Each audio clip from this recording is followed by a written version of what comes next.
Iowa News and Views. This week's topic is Iowa online politics. The internet is changing the way people approach politics and issues and organizing their community. My name is Janelle Redding. I've been using the internet for a number of years to work on particular issues and get people to volunteer for candidates.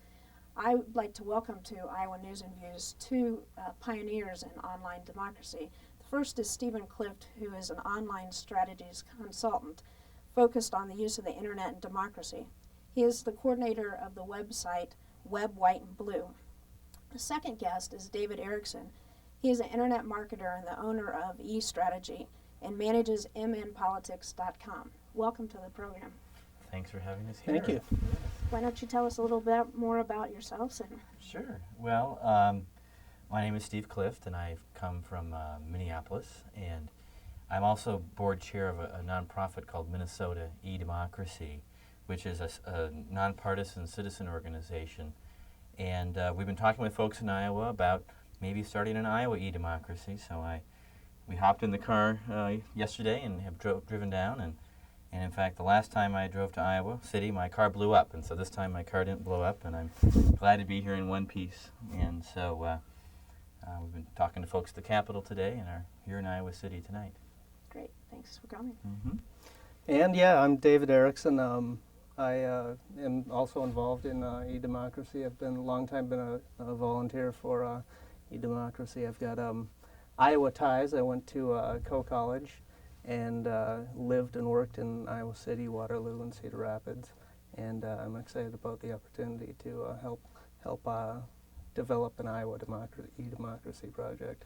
I understand that a number of the people involved in the Minnesota eDemocracy have Iowa ties, and that was some of the reasons for wanting to. About a month ago or two, we were sitting around and we were talking about, well, you know, we've been doing this stuff in Minnesota since 1994. We put candidates online. We started a discussion group called Minnesota Politics, a discussion list, and we did candidate debates. And now, for the most part, we do discussion because the newspaper does their own website and the candidates put themselves online. So we really focus on discussion. And we've been talking about this all over the place. You know, I do public speaking in different corners of the world even, and I'm waiting for someone to try and do it the same way or a similar way. Some folks in Nova Scotia tried it. They've had some success. But there's sort of this model that maybe it's a Midwestern model. If we can get Iowa and Minnesota working together to kind of put interaction in the center of politics, and we'll show some slides later about how to do that. But that to me is really important. Yeah. Why don't we get to the slides, and that'll serve as a little more introduction. Yeah, that'd be great. So if we could start, I have one quick story before the slides. One of the things that I think is useful are sort of analogies. And so if we think about the world, if we have the citizen and the government, so two actors, and we have two players, we have paper and pens, or two communication products. The government and the media, they have, and the citizens have all the paper they want. So the citizens have paper, but only the government and the media have pens. So the question in that scenario, who has power? And a lot about what citizen-based democracy online is about getting these pens to the people, trying to figure out how to take the internet and apply it as a tool. So we're not just being fed websites and reading news and stuff that's already in print, but we're actually using the internet to interact. So that's a story that I think really helps people understand that we're trying to get the pens to the people. And one of the ways that we're going to do that is, if we put the slides up, there's a crisis in politics. People often think of the disconnect between the citizens and government. That's not my view. I really think that the citizens are disconnected from one another, and that they're hyper-connected to government. So there's sort of just fingers of citizens. And in that scenario, special interests really dominate. So if we can figure out ways to take the disconnected citizens and reconnect them, that's important. On the next slide, you'll see that we have a wired government. So the last 5 years or so, governments have done a tremendous amount of work to become wired. They're investing millions and millions of dollars. So most of the information online from government or political parties or newspapers is really a major flow, one way to the disconnected citizens. And there's some email going back to the legislature or to the governor, but for the most part it's one way. And the thing about democracy is that democracy is based on geography. The internet tends to be worldwide. People organize based on special interests, their hobbies or their things they're involved with. And so because they're disconnected within a geographical area, that's another challenge. Well, let's just pretend that the citizens have become reconnected. And they are becoming reconnected. The internet is allowing people to do things locally and become wired. And so we have the wired government and the wired citizens. But what's missing? Well, what I believe is missing is what I call the interactive public commons. How can we use interaction as a tool that connects the citizens and the government together in ways that allow for dynamic discussions? And that's really, really important to me. And that's sort of what the experience in Minnesota has been, is that if you can create a place where people interact online, you can actually improve democracy, improve participation. And on the next slides, we have some better examples. And you hear about the World Wide Web a lot. Well, from an organizer's perspective, the web is actually an incredibly passive medium, because the citizen has to decide each time to come to your site. And so if you're trying to do a very local site where you have a smaller audience, it's very difficult to get people to come back each time they turn their computer on. And so to build an interactive community, we really need to think about how we use email. And so this next slide is how we're going to do some work with Iowa caucuses. And David, you were going to mention a few things about. Yeah, about how the email lists work. The reason that email is such an effective tool for building citizen participation in democracy is it's so easy to use. Everybody uses primarily email to communicate online. So what you do with an email listserv or a group mailing list is you subscribe to it via either a website or by subscribing directly through email. And you're put in this group with a bunch of other people who have subscribed. And so if it's based on you're talking about an issue, you can send an email to the list, and it will go out to all the other subscribers, and everyone else gets your message. So they can read your message and respond, and that way you participate in the debate. Mm-hmm. And one of the ideas is that because geography is a factor here, if you think about the Iowa caucuses or Iowa issues as a whole, how can we work together to get a few hundred people, perhaps more than that, perhaps less than that, but a good core of people that not only do politics, but average citizens, and mix them all together and create a discussion and a dialogue and get the messages out to people. And that's, sort of the model that we've been building and are very interested in. And people do this all the time. But the difference is that it tends to be, like I said, within a special interest group, or, that's a good thing. And in fact, they'll do it better and better. But to get the different interests interacting with each other, that's one of the big challenges that we think needs to be met. I'm on a couple of lists like this. One is local for Johnson County in Iowa, and the other one is statewide that handles a special interest, and a lot of those internet lists are like that.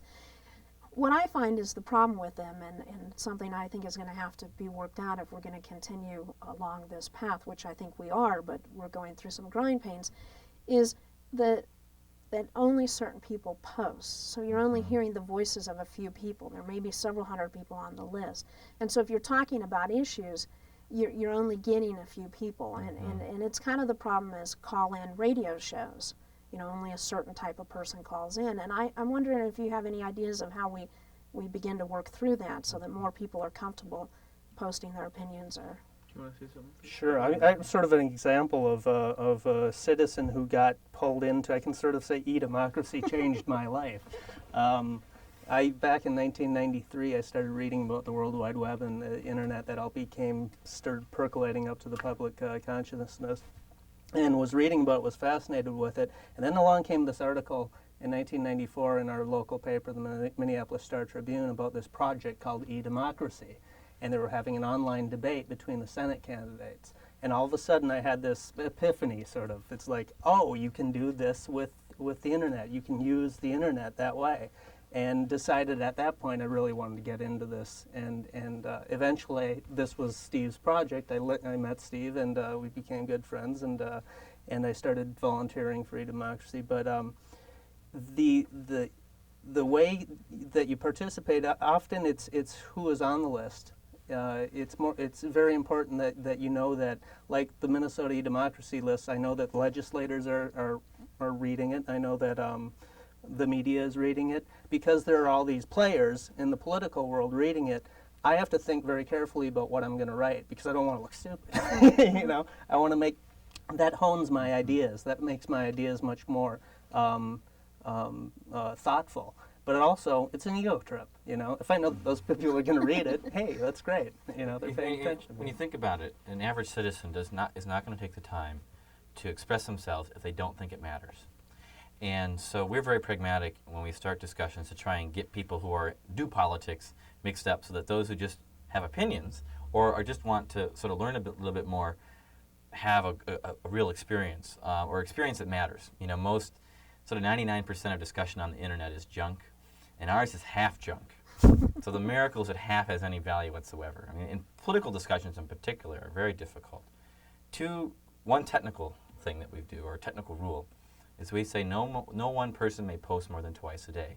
So we don't censor what you say, just how often you say it. Mm-hmm. So if you're brilliant, you can be brilliant twice a day. If you're a jerk, you can only be a jerk twice a day.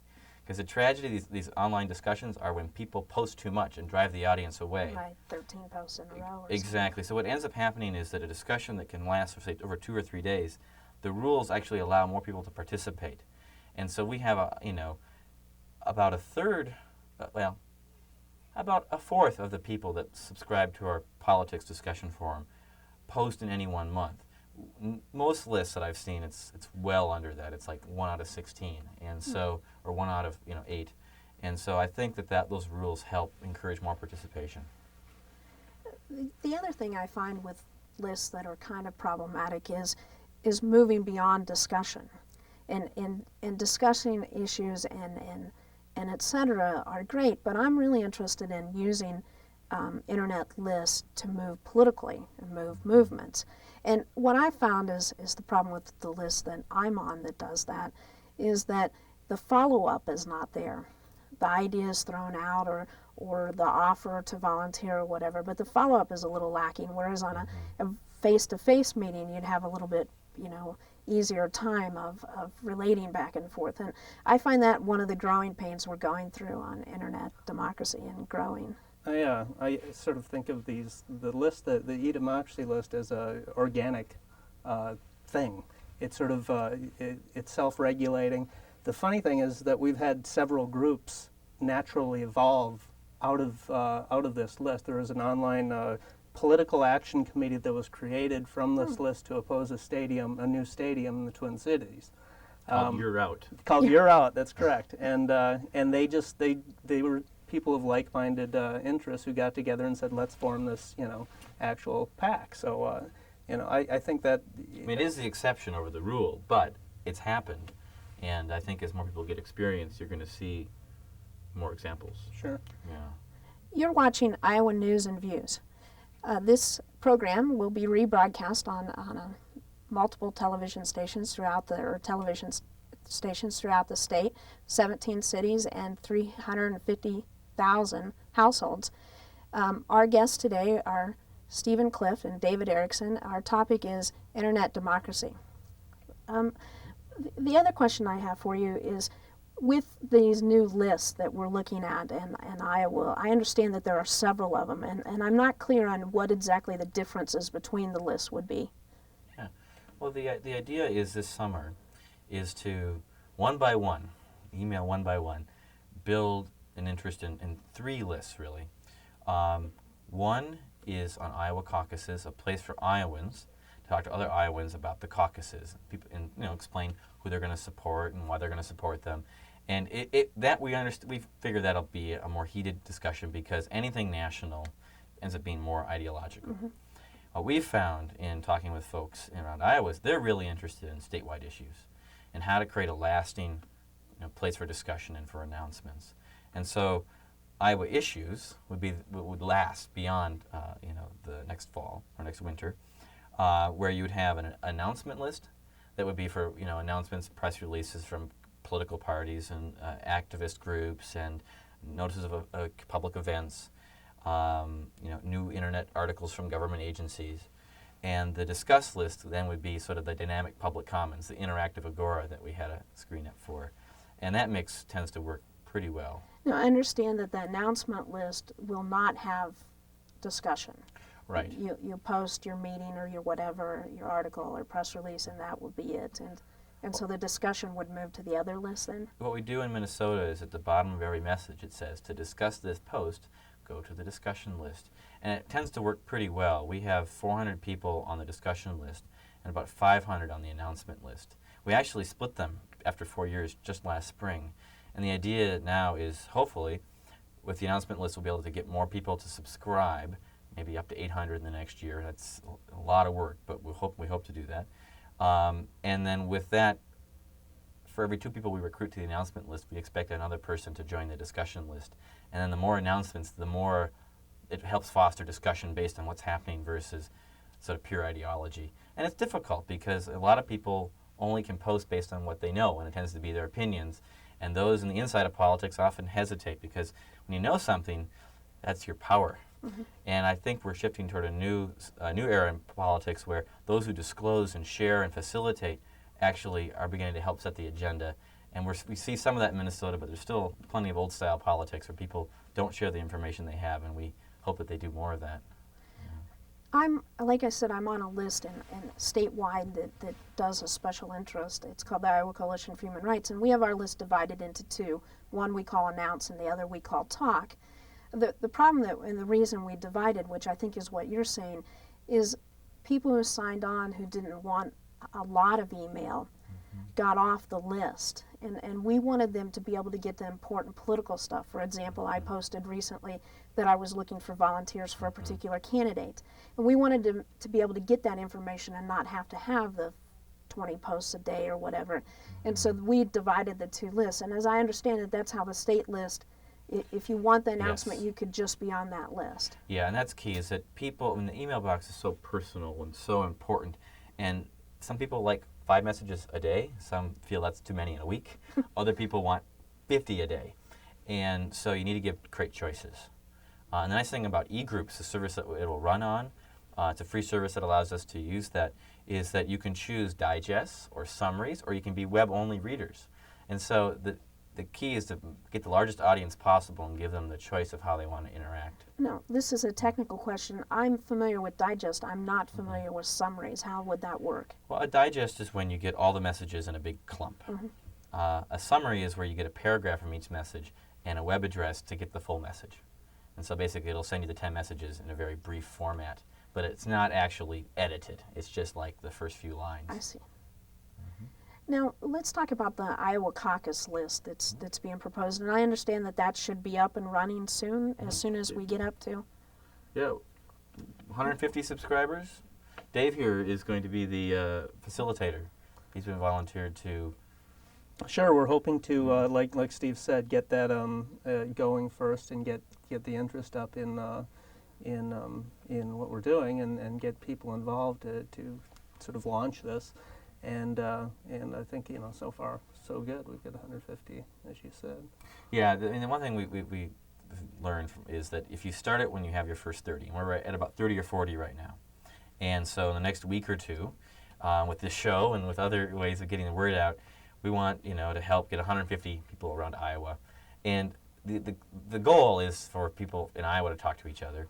But this will have a lot of national interest. I mean, people are going to want to know, what do the real Iowans have to say about this, unmediated, not just what the reporters say, not just what, the 2-minute clip is on CBS or ABC News. And so this will be like a chance to peer into real people talking about the caucuses and why they support different candidates. Very different. And we expect that, the candidates for president will tune in and will probably have surrogates there, or it would behoove them to, particularly the ones that aren't in front. They're going to say, hey, this is a way to get my message out. Now, that's why we're not quite sure how it'll all work, in that, with so many candidates and the different parties, it may be, a little bit exciting. But why not? Let's give it a try. And the nice thing about the caucuses is an opportunity to create a lot of interest. And if we want to leverage that then for ongoing political discussion in Iowa and in Minnesota, so we can build a Midwestern model that we can show the rest of the country. With the caucus list, is there any controls set up about a particular candidate controlling the list or monopolizing it, or are there going to be that the same thing as possibly the 2 posts per day per person, but it won't be a moderated list? No. We're not sure how the way it works is that we have some guidelines, and pre-moderation is a very difficult thing, particularly with politics, because then you're accused of being a censor. Sure. But obviously, the candidates and anybody are held to the 2 post a day rule. There's nobody special. The candidates are citizens, just like us, in a sense. The thing I found with real politics is that if it matters, they try to influence it.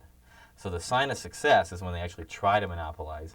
But we were talking about this in the car on the way here, is that it's really difficult to ever have a majority on a discussion list because you're only majority in the person's eyes who's reading your post at that minute. And so it's like quicksand. And that's why a lot of political sort of hacks, who've been doing this for 20, 30 years, get very nervous about this because it isn't as pervasive as television where, if you got your message out, you've hit 1 million people. Suddenly here, you hit one person at a time, not everybody reads it, and you have to keep doing it. And so I really encourage the candidates to get their supporters out there, but as humans, not as, press release autotoms, that just, put out the party line. It really needs to have a human face. Yeah, and I think we've characterized these lists as organic before, and I really go back to that because if you set the tone of the list at the outset, if you have a 2 post rule and be respectful and just the basic structure and you get the initial community to adopt that, eventually what happens is it becomes self-regulating. The members of the community, when somebody gets out of hand, point that out, and it's sort of like a peer pressure online that sort of self-regulates, and people respect the rules. It tends to work out that way. So something also that you're seeing is that a lot of the candidates nationally have their own announcement lists, as well as individuals have started discussion lists on One List and e-groups and a number of other sites. And there is an Iowa Lamar Alexander list, excuse me. And then I expect a Bush, for example, has like 38 different state-by-state discussion lists. And so you're going to see a lot of that. The one thing I do want to also point out was that Iowa e-democracy, Minnesota e-democracy, it has to be strictly nonpartisan, issue neutral. You need people from across the political spectrum involved as volunteers. Otherwise, you'll have a situation where it's, that's right-wing or that's left-wing. And it's absolutely essential that now we have about 10 people who have volunteered to be involved, and we expect that there'll be a core of 10 to 15 people, and that way you're really able to present a neutral base. And you don't really say much publicly. I mean, for example, e-democracy in Minnesota has never advocated for a certain issue. We advocate for the public space, for the discussion, and that's our contribution. And that's very different than how most people get involved in politics. They're often very, very passionate. And so we're passionate about dispassion. The Iowa e-democracy list will kick off. I mean, you can already subscribe. I'm subscribed, but the actual discussion will start on them after 150 people have signed up. And so later on in the program, we'll have a website address up so that you can get on and sign up for these lists. And so I had heard through the rumors that you're able to access who's already signed up. And there's some interesting characters getting online already in these lists. Oh, well, that's good. Such as reporters. Yes, in fact, the nice thing about e-groups is that it does munge your email address so it prevents spam. So people can't go in there and harvest and suddenly send you 1 million messages. That's not going to happen. But we've always felt that it's important for these forums to be public, particularly the discussion forums, in that you got to be willing to sign your name and say who you are, where you're from in Iowa, and that you're part of a group. And it's not about being anonymous. You can go to news groups, other places on the internet. But there's I saw WashingtonPost.com, and the thing is in a half day we could get hundreds of people across the country who will want alert because Iowa's such an epicenter of presidential politics. We're actually trying to do this very quietly and saying send this to 10 of your friends. Mm-hmm. So if you go to the site, you can grab information about the project and forward it on. And it's really key that it actually goes one-to-one, because yes, a lot of these reporters will show up because they're looking for the scoop. They're looking for an angle that no one else has found, and these discussions, if they work, kind of provide that. And so they'll be there. Do you see other parts of the e-democracy? I mean, we've talked a lot about lists, but we're running short on time. But I'd like to touch on the use of websites that's going on in some campaigns, and the website in this e-democracy project will be instrumental in how the lists are, how you sign on, and et cetera. So could you talk about that part a little bit? Well, yeah, the web will have an archive of every post that's been sent. It'll have information about the project, how to get involved, how to subscribe. In Minnesota, we have a new volunteer, we're all volunteer, who's helping create a Minnesota Citizens Guide to the Capitol. And it's going to be an annotated directory of links to the legislature and the governor, but give you insider information about how to actually effectively use this tool. And we also want to do a tip sheet on how to use email to lobby the legislature effectively, like only send it to your rep. Don't send it to everybody. If you think it's going to matter, put your whole full name and address. And so, yeah, over time, as the volunteers get involved, they'll be able to actually flesh out a site that provides good directories to various political sites in Iowa. But the key thing actually is not to do too much, is to actually take small steps and make it successful. Do you have any goals in mind for these lists and the organizers that are Iowans? I mean, has any goals been talked about? Yeah, I think that the main goal is to create a sustained public space. It's to get a handful of people involved with each list in a way that they help facilitate, deal with some of the technical issues behind the scenes, and that it sparks some civic dialogue and hopefully respectful civil dialogue. There'll be some heat. That's the way politics works. But we found that after a month or two, it takes a while. Yeah. That people begin to appreciate being exposed to lots of different opinions. Thank you for watching Iowa News and Views. Our guests today have been Stephen Clift and David Erickson. Their contact information will be on the screen, as well as the contact information for the program. Please let us know your comments and questions. I'd like to thank our volunteer crew here for doing such a wonderful job, and all the supporters of Iowa News and Views. Thank you.